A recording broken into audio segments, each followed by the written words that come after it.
2019년이 23일밖에 남지 않았습니다. 올 한 해 결산을 어떻게 잘 13일입니까? 23일 넘었죠.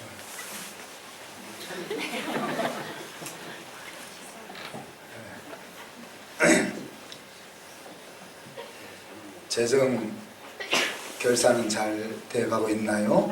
또 건강에 대한 기대는, 또 자녀, 또 직장, 또 여러분의 사역, 기타 등등 우리의 생활의 각 영역에 대한 기대와 계획을 가지고 계시죠? 그냥 없이 사세요? 하나님 인도하시는 대로 되는 대로 그냥 사세요? 소망이. 그리고 한 해가 마무리될 때쯤 되면은 그것들을 뒤돌아보면서 평가해 보십니까? 그 평가하는 것을 우리는 교정해 본다, 혹은 튜닝 작업한다, 그렇게 말할 수 있죠. 튜닝을 하는 이유는 반드시 목적지에 도달하기 위해서. 그냥 로켓처럼 쏘아버리고 목표점에 맞으면 좋고 맞지 않으면 다시 한 번 더 쏘고, 그런 것이 아니고 크루즈 미사일처럼 쏘았으면 목적지에 반드시 도달하게 해야 되기 때문에 튜닝 작업을 하는 거죠. 우리의 목적지, 하나님이 가지고 계신 목적지를 다양한 관점에서 말해볼 수 있을 겁니다. 나의 관점, 혹은 하나님이 원하시는 관점에서 나의 목적지를 바라보면 제가 만들어낸 신조어가 있지 않습니까? 해피 석세스. 성경에 나오는 말로는 살로입니다. 그렇게 말할 수 있겠죠. 그것이 우리가 도달해야 될 목적지다. 그래서 이곳에 도달하기 위해서 우리는 튜닝 작업을 할 수밖에 없는 거죠. 창조의 차원에서 우리의 목적지를 생각해 보자면 하나님께 영광을 돌리는 거다. 또 하나님의 정직하심을 우리의 삶을 통해서 나타내는 거다. 또 하나님이 우리에게 베풀어 주신 은혜와 덕을 선전하는 거다. 그렇게 생각해 볼 수 있겠죠. 그 목적지까지 우리가 어떻게 가고 있느냐 하는 겁니다. 또 관계라는 측면에서 우리가 살펴본다면 하나님 안에서 즐거워하며 사는 것이 우리가 가야 될 목적지죠. 그죠? 그리고 고린도전서 13장에서 나오는 것처럼 얼굴과 얼굴을 맞대어 보는 것처럼 하나님을 그렇게 알게 되는 것이 우리의 목적지라, 그렇게 말할 수 있습니다. 그래서 이런 기대를 우리가 한 해를 시작하면서 가져야 되고, 기대를 가진다는 것은 계획을 한다는 이야기죠. 계획을 하고 기대를 가진 다음에는 그것이 어떻게 되는지 되돌아보면서 반드시 그 자리에 이르게 하기 위한 튜닝 작업이 있어야 한다 하는 이야기입니다. 저는 체질적으로 이런 걸 구체적으로 기록하고 또 이밸리에이션하고 하는 거가 잘 되는 사람인데, 그렇게 안 되는 사람도 사실은 그 목적지가 다 있는 거죠. 꼭 노트에 기록하고 그것을 점검해 보는 사람만이 목적지를 가지고 있는 것이 아니고, 아무 생각 없이 사는 것 같아도 나름대로 마음속에는 그런 생각들이 있다는 이야기입니다. 씨를 뿌리는 농부도 가을에 되면 얼마 정도를 거둘 수 있다 하는 것을 생각하면서 수고하죠. 근데 농부들이 벼를 한 마를 심으면 가을에는 100석의 벼를 거두겠다, 이렇게까지 구체적으로 생각은 하지 않지만은 생득적으로 부모님과 함께 쭉 농사를 지으면서 익혔던 그 관습적으로 이만큼 심으면 얼만큼 거둘 수 있어 하는 생각을 가지고 수고한다 말입니다. 그죠? 한 해를 시작하면서 올해는 5천만 원은 벌어야 되겠어. 그 말, 우리 가정이 5천만 원은 필요해 라고 생각을 했는데 11월 말 12월이 되어서 결산을 해보니 3천만 원밖에 벌지 못했다면 어떻게 되는 것입니까?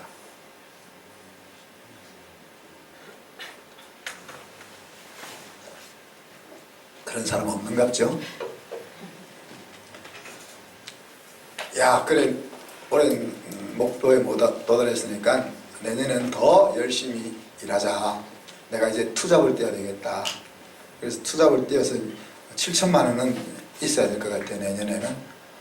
그렇게 했는데 2천만 원밖에 또 못 벌었다면 어떻게 되는 겁니까?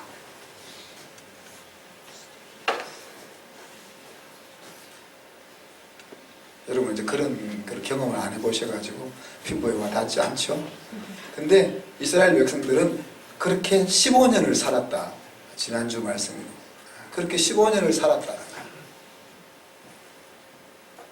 자, 15년을 이렇게 살았다면은 신앙심은 바닥에 떨어지지 않았겠습니까? 그죠? 그리고 하나님에 대한 원망은 하늘을 찌르게 될 것입니다. 하나님이 살아계시다면 어찌 이럴 수가 있을까? 이것이 이제 우리 인간들의 생각이죠. 자, 그럼 이 사건을 우리가 하나님의 입장에서 다시 한번 봅시다. 하나님은 15년 동안 이스라엘 백성들을 기다렸잖아요. 그죠? 그런데 아직도 이스라엘 백성들의 생각은 야, 아직 성전을 지을 시기가 아니야. 그렇게 생각하고 있는 백성들을 하나님은 지금 보고 있는 거죠.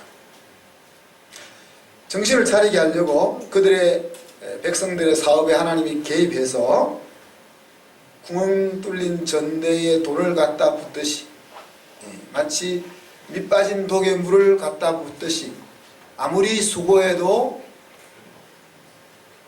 거두고자 하는 것을 거두지 못하도록 하나님이 백성들의 사업에 개입을 했습니다. 그죠? 개입을 했습니다. 앞으로는 들어오지만 뒤로는 세워나갑니다. 그래도 깨닫지 못하기 때문에 하나님은 학계를 불렀습니다. 그죠? 학계를 불렀습니다. 야, 애들로 하여금 소위를 살피게 해라. 레바논 백향목과 좋은 재료를 가지고 성전을 지으려고 하는 생각을 그만 접고 그냥 너희 뒷산에 가서 나무를 베어다가 성전을 짓는 일을 시작해라. 그렇게만 해도 내가 기뻐할게. 그렇게만 해도 내가 영광을 받을 거야. 그리고 내가 너희와 함께 할 것이다. 학계가 하나님의 이 말씀을 듣고 하나님을 의지해서 백성들에게 외쳤다고 했습니다. 그렇게 외치자 총독 스룹바벨과 또 대제사장 여호수아와 모든 백성들의 마음에 흥분이 일어났어요. 감동이. 그래서 이제 성전 재건을 하기 위한 삽을 떴다 하는 것이 지난주 말씀이었잖아요. 저는 이해되지 않는 것이 있습니다. 오늘부터는 내게 복을 주리라 약속하시는데 왜 그 삽을 안 뜨는지. 여러분 이야기입니다. 뭐 딴 사람 이야기하는 것처럼 저를 쳐다보시는데 야, 너 삽을 떠. 삽을 뜨기만 하면 내가 오늘부터 너 인생을 달라지게 할 거야. 그런데 왜 삽을 안 뜨는지 난 좀 이해가 안 됩니다. 그냥 5천만 원 벌고 싶었는데 3천만 원 벌어도 그냥 만족해서 너무 신앙이 좋아서 그래서 만족해서 삽을 안 드는 건지. 기도하면 들어주리라 하는데 왜 기도를 안 하느냐 이거예요. 네가 기도하는 대로 너가 그렇게 변화될 것이고 너가 너 자녀를 위해서 기도하는 대로 너 자녀가 그렇게 만들어질 것이다 라고 말씀하시는데 왜 우리가 그 기도를 안 하느냐 하는 거야. 제가 이해가 안 된다. 저를 이해를 좀 시켜주십시오. 그래서 2020년 또 한 번 또 다른 방향으로 좀 시도를 해보려고 합니다. 119 통독을 본래 우리 안은정 권사님과 가을에 하기로, 여름에 하기로 약속을 했는데 2월 달쯤 시작해야 될 것 같아요. 그러면서 여러분 조그만 스프링 노트를 하나씩 다 준비하세요. 아니면은 스마트폰을 노트로 다 바꾸시든지 메모를 하시라고. 뭘 메모하라고요? 자, 2020년 119 통독을 하면서는 다른 건 다 잊어먹고 하나님이 자기 자녀를 위해서 어떤 약속을 하고 있는지 그것만 찾아봐요. 창세기를 읽다가 그 약속이 나오면은 창세기 몇 장 몇 절, 그 약속 메모. 어떤 신학자는 그렇게 이야기합니다. 하나님께서 우리가 매일 그 하나님의 약속을 기억하게 하기 위해서 성경에는 365개의 약속이 있다. 뻥인지 아닌지 모르겠지만 하여튼 300개가 넘는 건 확실한데 제가 365개인지는 확인 안 해봤어요. 그래서 2020년 성경 통독을 하면서는 여러분이 하나님이 자기 자녀를 위해서 어떤 약속을 하고 있는지 그것을 찾아보기를 원합니다. 얼마나 놀라운 약속들이 있는지, 이것은 하나님이 주시는 보증수표를 갖는 것과 같잖아요. 그죠? 그리고 청구서를 하나님 앞에 내어 미는 것과 같다는 이야기예요. 하나님께서 이렇게 약속하지 않았습니까? 하나님이 삽을 들면은 오늘부터 내가 내게 복을 주리라고 하지 않았습니까? 내가 삽을 들었습니다. 이렇게 말할 수 있는 거 아니에요. 그죠? 오늘 우리가 나눌 말씀은 2007년 송구영신 예배 때 나누었던 말씀입니다. 다르게 말하면 2008년 하나님께서 우리 교회에 주셨던 말씀이죠. 핵심은 기념할 수 있는 한 해가 되게 해라. 그 말씀입니다. 여기 혹시 귀신 잡는 해병 출신 계세요? 해병대. 해병대 위에 귀신 잡는 방위부대가 있는데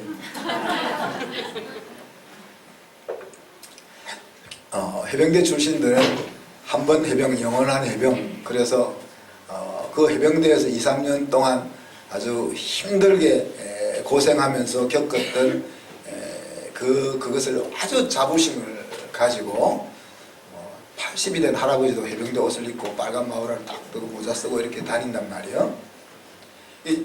저와 여러분의 인생 가운데 그렇게 기념할 만한 그런 것이 하나씩 있으신가요? 네. 나중에 우리 31일 날 같이 좀 이야기했으면 좋겠어요. 하나님께서 그 이야기를 지금 하고 계신 겁니다. 12개의 돌을 취해다가 그런 기념탑을 만들어. 그렇게 지금 말씀하시는 거죠. 하나님께서 지도자 여호수아를 불러서 명령합니다. 요단강 한가운데 있는 돌 12개를 각 부족들이 하나씩 가져오게 해라. 지금 요단강 가운데는 제사장들이 법궤를 메고 서 있고 제사장 위쪽으로는 내려오던 물이 멈춰 서 있는 상황입니다. 그리고 그 밑으로 말라버린 강으로 백성들이 다 건너간 상황 속에서 여기서 끝나는 것이 아니라 저 가운데 있는 돌 하나씩을 가져와서 12개의 돌을 가지고 기념탑을 만들어라. 그렇게 이야기했습니다. 자, 왜 기념탑을 만들어야 했습니까? 기념하게 하기 위해서겠죠. 그런데 우리 교회의 말씀에 입각해서 설명하자면 하나님을 아는 다음 세대를 세우기 위한 한 방편으로 기념탑을 세우라. 그렇게 이야기합니다. 자, 21절 함께 읽어볼까요? 21절 시작. 이스라엘 자손들에게 말하여 이르되 후일에 너희의 자손들이 그대 아버지에게 묻기를 이 돌들은 무슨 뜻입니까? 하거든. 그렇게 이야기했습니다. 자, 이제 제사장들이 요단강에서 나오면은 그 요단강은 다시 정상적으로 흘러갑니다. 우리가 기억하는 것은 홍해를 가르고 건넜던 이스라엘 백성들이 모세가 시내산으로 십계명을 받으러 갔을 때 39일이 지나서 홍해에 역사하셨던 그 하나님을 잊어버리고 금송아지 우상을 만들었던 것을 우리가 기억하죠. 인간이 그런 존재라는 이야기입니다.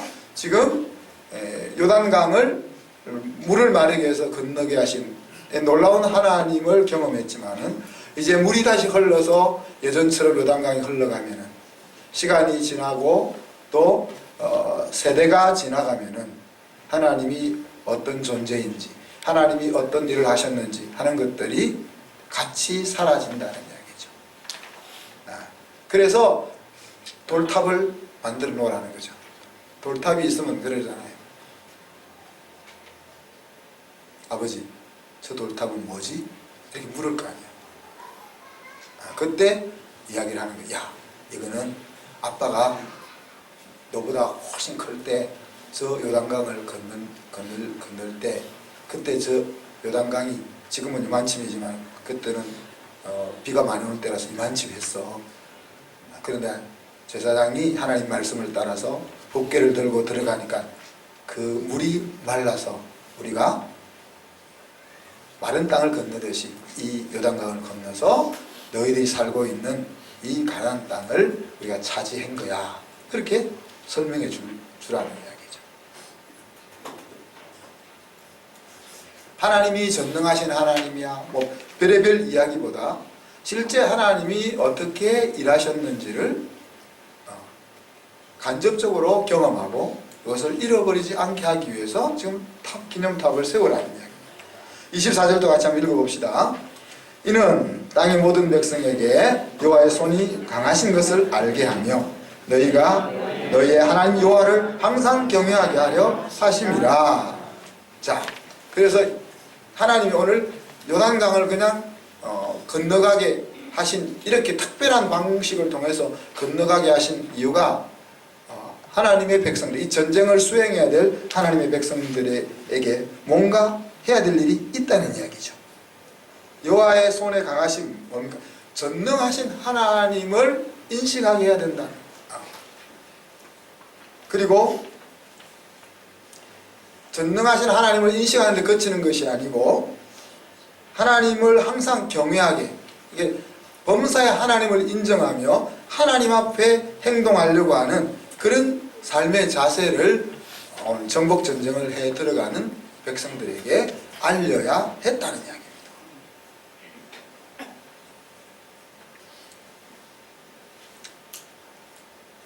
더 나아가서 가나안 땅에 들어가서 사는 후손들의 가슴에 이것이 새겨지게 하는 거죠. 왜 이렇게 하십니까? 살롬이 자기의 자녀들에게 임하게 하기 위해서, 해피 석세스가 임하게 하기 위해서 하나님 이런 조치를 취하고 있다는 이야기입니다. 자, 요단강을 건넌다는 것은 무엇을 의미할까요? 강수량이 광수량이 많아서 요단강이 최고 수위가 되는 3, 4월을 하나님이 요단강을 건너는 때로 정하셨어요.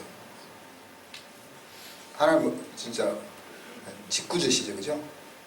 좀 비가 적게 오고 강이 좀 말랐을 때, 그럴 때 하면 좋을 텐데 일부러 하나님은 불가능한 상황으로 이끌고 가신다는 것을 느낄 수 있잖아요. 자, 이 일을 위해서 1장으로 한번 가봅시다. 1장은 여러분 많이 읽었던, 여호수아서는 항상 수십 번 읽었던 본문을 같이 한번 읽어봅시다. 1장 1절부터 9절까지. 자, 5절 읽습니다. 시작. 내 평생에 너를 대적할 자가 없으니 내가 모세와 함께 있던 것 같이 너와 함께 있을 것이니라. 내가 너를 떠나지 아니하며 버리지 아니하리라. 강하고 담대하라. 너는 내가 이스라엘 조상에게 명령하여 그들에게 주리라 한 땅을 이스라엘에게 차지하게 하리라. 오직 강하고 극히 담대하여 나의 종 모세가 내게 명령한 그 율법을 다 지켜 행하고 우로나 좌로나 치우치지 말라. 그리하면 어디로 가든지 형통하리니 이 율법책을 내 입에서 떠나지 말게 하며 주야로 그것을 묵상하여 그의 기록된 대로 다 지켜 행하라. 그리하면 내 일이 평탄하게 될 것이며 내가 형통하리라. 내가 내게 명하는 것이 아니냐? 강하고 담대하라. 두려워하지 말며 놀라지 말라. 내가 어디로 가든지 내 하나님 여호와가 너와 함께 하느니라 하시니라. 모세가 죽고 여호수아가 하나님 앞에 섰습니다. 하나님은 여호수아로 하여금 당신이 해야 될 일을 하게 만들어야 하는 겁니다. 하나님께서 1장 1절로 9절까지는 여호수아를 설득하는 장면입니다. 모세와 함께 하는 것 같이 내가 너와 함께 해줄게. 어떤 일이 있어도 너를 떠나지 않고 너를 버리지 않을게. 그러면서 강하라, 담대하라. 너를 통해서 약속의 땅을 너 백성들이 다 나누어 얻게 될 거야. 강하라, 크게 용기를 내라. 율법을 순종하는 일에 목숨을 걸어라. 그러면 너가 형통하게 될 거야. 누가 내게 명령하고 있냐? 바로 내가 아니냐? 그래서 너는 강하라, 담대하라. 겁먹지 말라, 실망하지 마라. 내가 너의 하나님이고 너가 가는 곳은 어디든지 함께 갈 거야. 절대로 너 혼자 가는 것이 아니다. 하나님이 이렇게 설득을 합니다. 이 설득에 이제 여호수아가 넘어간 거죠. 그래서 바로 다음에 나오는 말이 이제 양식을 준비하라. 백성들에게 이야기하면 3일 안에 요단을 건너서 약속의 땅을 차지하러 들어갈 것이다 라고 백성들에게 선포를 하는 거죠. 자, 여호수아는 55세 때 정탐꾼으로 부름을 받았습니다. 근데 갈렙은 그때가 40세였고 여호수아는 55세였습니다.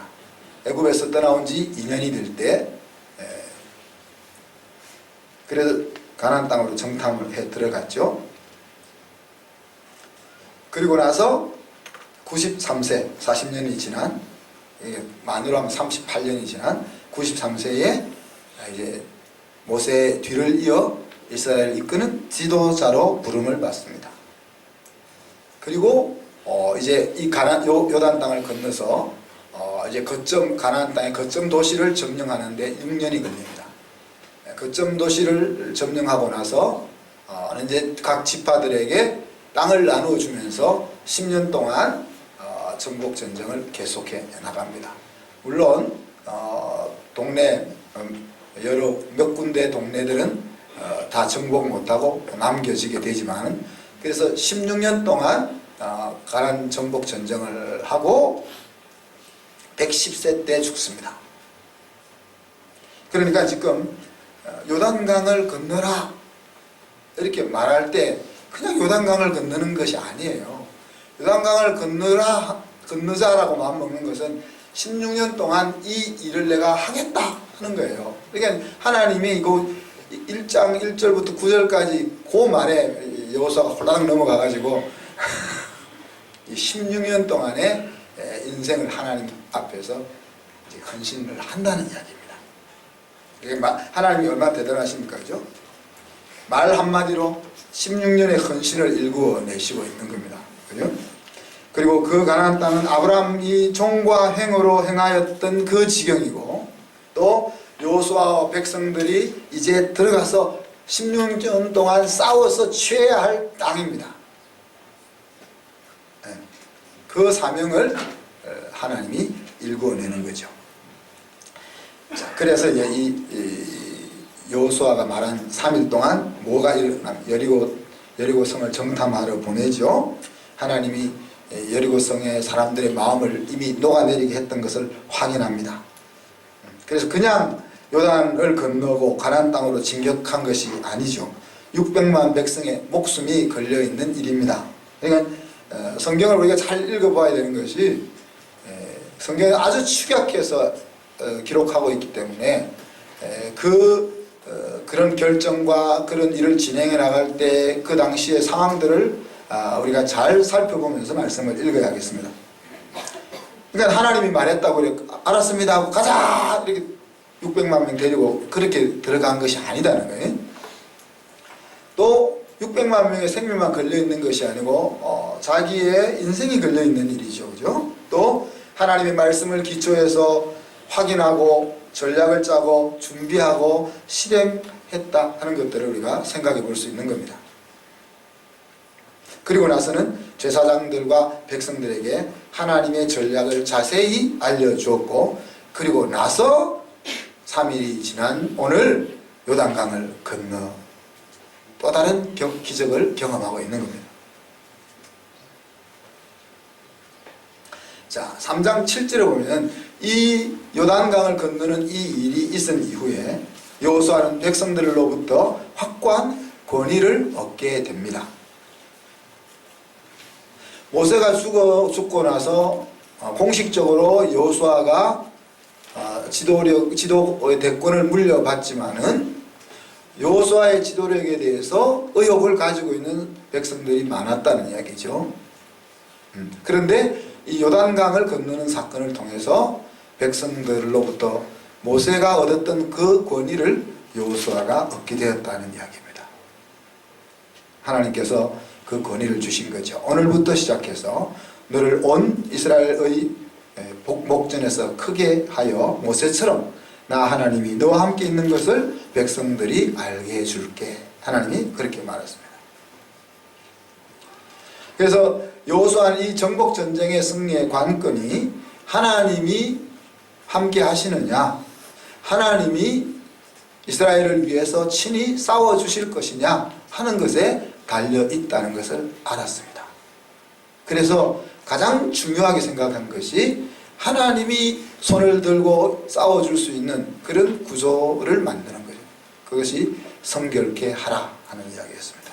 그리고는 항상 지도자가 앞서서 백성들을 이끌어 갔다는 거예요. 돌격 앞으로 하고 뒤에서 가라가 아니고 항상 믿음을 먼저 보이며 백성들을 이끌어 갔던 것을 우리가 보게 되는 것입니다. 이 단순한 내용들이 하나님의 백성이 이 세상에 살면서 승리하는 비결입니다.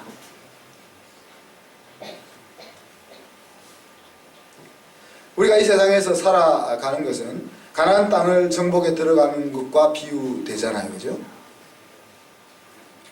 그래서 우리에게 주어진 인생을 승리하는 것은 내가 하나님이 손을 들어줄 수 있는 그런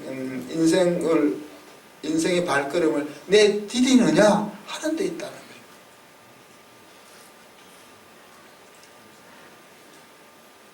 오늘 이스라엘 백성들은 인생을 승리하는 전혀 지금과는 다른 경험을 했습니다. 자기들이 강을 건너기 위해서 다리를 놓은 것도 아니고 강을 막아서 물이 멈추게 만든 것도 아니고 하나님이 하신 말씀에 순종하는 것을 통해서 어떻게 보면은 제사장에게 있어서는 홍해를 건널 때보다 더 위대한 경험을 하게 되는 거죠. 그죠? 홍해는 갈라진 다음에 들어갔지만 제사장들은 넘실거리는 물 속으로 걸어 들어갔던 것을 우리가 생각해 볼 수가 있습니다. 그래서 그 경험이 살아있는 삶을 살게 하기 위해서 돌탑을 만들게 하시는 것입니다. 눈에 보이지 않으면 금방 잊어버리는 것이 인생이기 때문에 홍해의 기적을 경험했지만 39일을 지속하지 못하는 것이 인생이기 때문에 요단강을 건너서 하나님은 이스라엘 나라를 세우시고 계십니다. 아브라함을 부르시고 요셉을 통해서 70명을 애굽으로 인도하신 다음에 그 애굽 땅에서 600만 명이 되는 인구로 불리시고 모세를 해방의 일꾼으로 사용하신 다음에 이제 여호수아를 통해서 하나님을 왕으로 모신 백성들이 사는 나라를 건설하고 있다는 이야기입니다. 이것은 이스라엘로 하여금 하나님의 말씀을 맡은 나라가 되게 하셔서 열방으로 하나님의 은혜가 흐르게 하는 계획의 일환이었습니다. 그죠? 그리고 이제는 그 열방 가운데 하나인 우리 대한민국의 백성으로 우리가 살면서 영원한 하나님의 나라를 향해서 우리가 달려가고 있는 것입니다. 여기서 하나님을 왕으로 모신 백성의 기본은 무엇입니까? 전능하신 하나님, 범사의 그 하나님을 인정하는 삶, 이것이 자손 대대로 이어지게 하기 위해서 돌탑을 쌓게 하는 거죠. 2007년 마지막 날 우리 한손께 보여주신 약속의 땅이 무엇이었습니까? 그때 우리의 사명이 무엇이었을까요? 그 사명을 생각하면서 우리가 새해 2008년 기도를 드렸습니다. 여러분들 기억 못 하시죠? 저도 기억을 못 하기 때문에. 2008년도에 우리가 저쪽에서 예. 그때 기도 제목을 제가 불러드릴게요. 모든 가정이 주님을 통해 평화가 넘치게 하소서. 그때 우리 성도들 가운데 부부 사이에 싸우고 그런 일이 많았다. 중내 사내 하면서 싸우고. 하나님을 알지 못하는 이웃들에게 복음을 부지런히 자랑하게 하소서.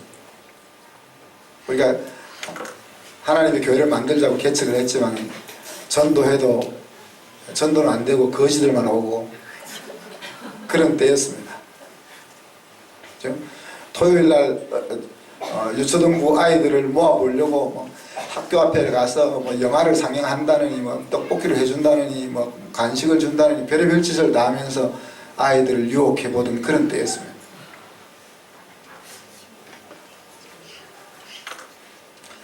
세 번째 기도 제목은요, 살아있는 순이 세워지게 하소서 기도했습니다. 그래서 청년부 초등부, 그때는 유초등부도 없어요. 초등부 순이 만들어지고, 청소년 순이 만들어지고, 청년 순이 만들어지고, 남성 순이 만들어지고, 여성 순이 만들어지게 해달라고 기도했어요.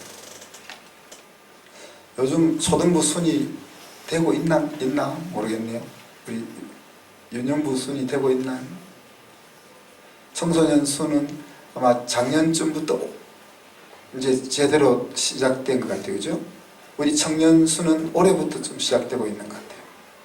우리 남성 수는 작년에 um이 돋아나서 올해 이제 자리를 잡기, 뿌리를 내리고 있는 것 같아요. 여성 수는 좀 빨라서 한 5, 6년 전부터 움직이기 시작했어요. 2008년도에는 이런 토양이 없었더라는 이야기입니다. 우리가 네 번째는 하나님이 기뻐하신 대안학교가 세워지게 해달라고 그렇게 기도했습니다. 그때 기도 제목이 뭔가 하면요, 좋은 선생님 5명, 학생 35명, 그리고 땅과 그것을 운영할 수 있는 재정을 달라고 기도했습니다. 2008년이니까 벌써 이제 학교 시작된 지 2년이 지났잖아요. 그때 우리 학교가 학생은 25명, 풀타임 교사 3명, 파타임 교사 8명, 그러면서 땅을 구입하기 위해서 2,500만 원을 예치해 놨을 때입니다. 그 다음 5번째 기도 제목은 목사님을 통해서 God Driven Church가 유기적으로 움직이게 해 주십시오. 그렇게 기도했습니다.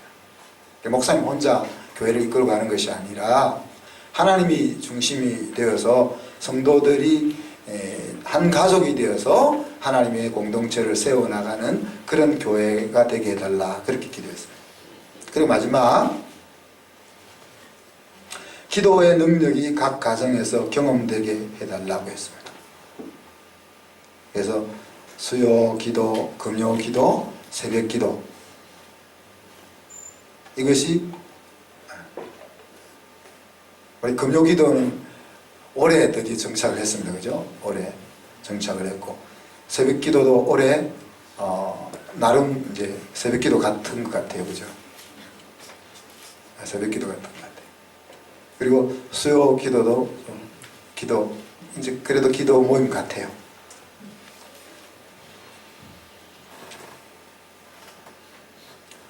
자, 우리가 이제 이것이 우리가 2008년에 하나님 앞에 드렸던 기도 제목입니다.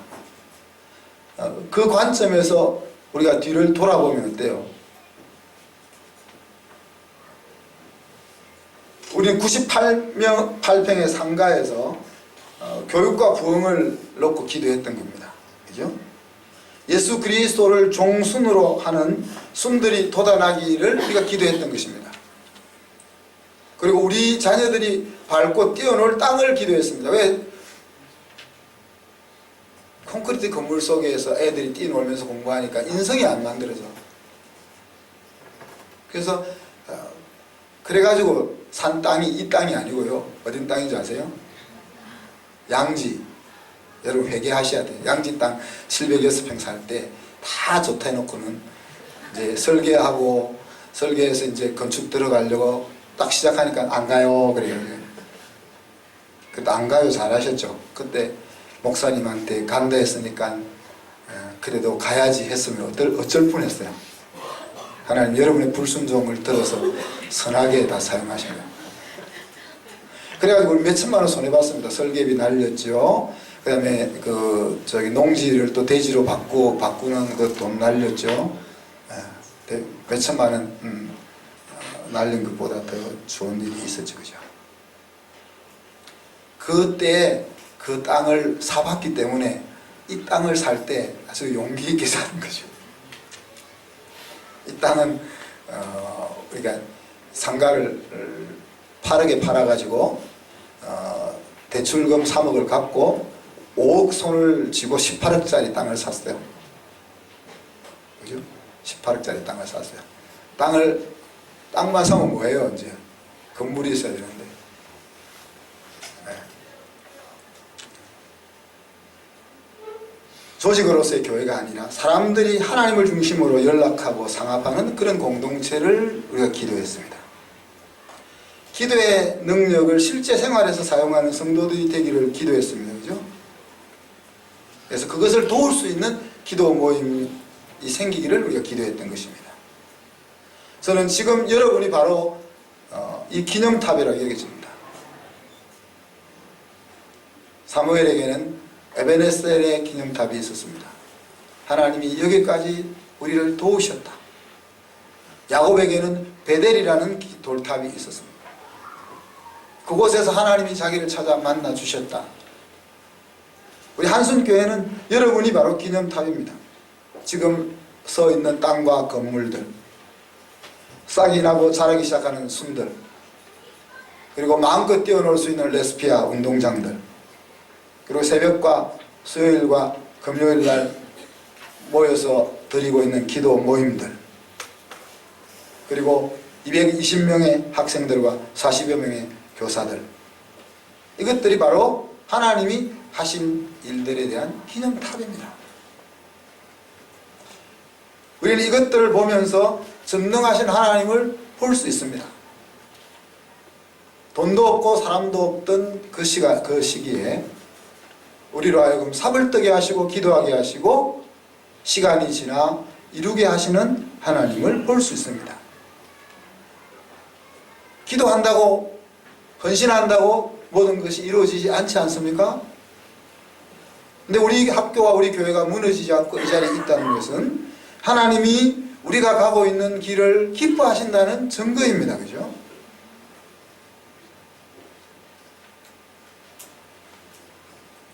우리는 이 기념탑에 먼지가 앉지 않도록, 이끼가 끼지 않도록, 금이 가지 않도록 해야 할 것입니다. 우리의 자녀들이 더 나아가서 전능하신 하나님을 보고 날마다 하나님을 의식하며 살고자 마음 먹을 수 있도록 더욱더 갈고 닦으며 기념탑들을 손보아야 할 것입니다. 그 과정 속에 여러분들 역시 여러분의 자녀들에게 아빠 이것이 무엇이야? 하고 물을 수 있는 기념탑들을 함께 세워 나갈 수 있기를 바랍니다. 말씀 생각하면서 같이 한번 기도합시다. 하나님 행하신 놀라운 일들을 우리의 마음속에 새길 수 있게 하시며 그것으로 끝나는 것이 아니라 그것이 또 다른 헌신의 출발이 되어질 수 있게 하시고 우리를 통해서 세워놓으신 기념탑들을 통해서 우리의 자녀들이 위대한 하나님을 만날 수 있게 해주시옵소서. 하나님과 동행하는 삶을 살게 해주시옵소서. 1, 2분 동안 기도합니다.